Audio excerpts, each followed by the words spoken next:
एकदम साधी आणि सोपी अशी आपली ही बटाटा आणि फ्रेंच बीन्सची भाजी तयार आहे। अगदी पटकन होते, अगदी 5 ते 10 मिनिटात। त्याच्यामुळे नक्की ट्राय करा। नमस्कार मंडळी, मी कोमल तुमच्या सगळ्यांचं आपल्या कोमल नागणे या रेसिपी चॅनल मध्ये खूप सारं स्वागत करते। तर आज आपण झटपट होणारी बीन्स आणि बटाट्याची भाजी करतोय। अगदी पटकन होते, त्याच्यामुळे तुम्ही ऑफिसला किंवा मुलांच्या टिफिनसाठी करू शकता। चला तर मग रेसिपीला सुरुवात करूया। बीन्सची भाजी करतोय, झटपट होणारी करतोय, अगदी 5 ते 10 मिनिटात होते आरामशीर। तर चला करूया। तर त्याच्यासाठी मी तेल घेतले, तर तेल व्यवस्थित गरम झाल्यानंतर मी जिरी टाकली, जिरी व्यवस्थित तडतडू द्यायची। त्याच्यावर आपण बीन्स ऍड करतोय, बीन्स आणि बटाटा असं दोन्ही मिळून घेतोय।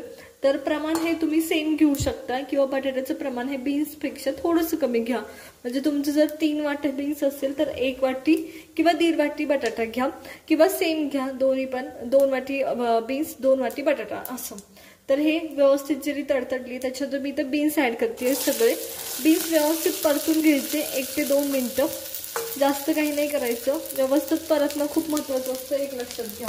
त्याच्यात माझ्याकडे इथे बटाटा आहे जो मी कापून ठेवलाय, तो पण मी बीन्स सोबत परतणार आहे इथेच लगेच। तर मी सालं नाही काढलेली बटाट्याची, तुम्हाला हवं असेल तर नक्की करा। दोन्ही पण 1 ते 2 मिनिटं परतून घ्यायचं जिरी टाकल्यावर फक्त या पद्धतीने। मी बीन्स व्यवस्थित परतलेत, बीन्सला नाही का पांढरे डाग दिसायला सुरुवात होतात, मी तुम्हाला दाखवते या पद्धतीने। तेव्हा तुम्हाला बस करायचंय, बीन्स परतायचं। तर पहा एकदम व्यवस्थित बीन्स परतले गेलेत। आता आपल्याला मसाले ऍड करायचे।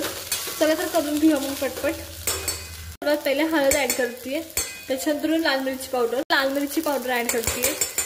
सगळे मसाले हे भाज्यांवरतीच टाकायचे, एवढं लक्षात ठेवा, परतलेल्या भाज्यांवरती। त्याच्यानंतर मी गरम मसाला ऍड करते। आता हे मसाले व्यवस्थित परतून घ्यायचं। तेल पुरेसं असतं, त्याच्यामुळे ठसका वगैरे लागण्याची किंवा मसाले करपण्याची शक्यता कमी असते तेल पुरेसं टाकल्यावर। पण तेल तुम्ही पुरेसं नाही टाकलं तर मात्र मसाले करपणार, ठसका सुद्धा उठणार मसाल्यांचं, हे लक्षात ठेवा। तर या पद्धतीने परतून घ्यायचे। मसाले टाकल्यानंतर भाजी मी 1 ते 2 मिनिटं व्यवस्थित परतली आहे। आता आपण चवीनुसार मीठ ऍड करणार आहोत। मी चवीनुसार मीठ ऍड करते, तुमच्या चवीनुसार ऍड करायचं आणि परत 1 ते 2 मिनिट ही भाजी परतून घ्यायची मीठ टाकल्यानंतर।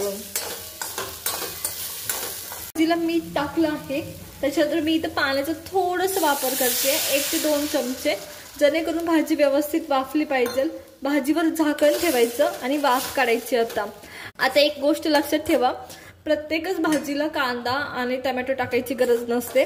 अशा साध्या सुद्धा भाज्या खूप अप्रतिम होतात। तर पहा आता ह्याला 1 ते 2 मिनिटं मी वाफून घेणार आहे। चला तर मग मी वाफून घेते ताट झाकून।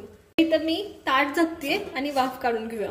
भाजी शिजायला ठेवून माझे 5 मिनिटं झालेत, इनफ होतात। आणि हे पहा या पद्धतीने भाजी व्यवस्थित रेडी होते, अप्रतिम लागते।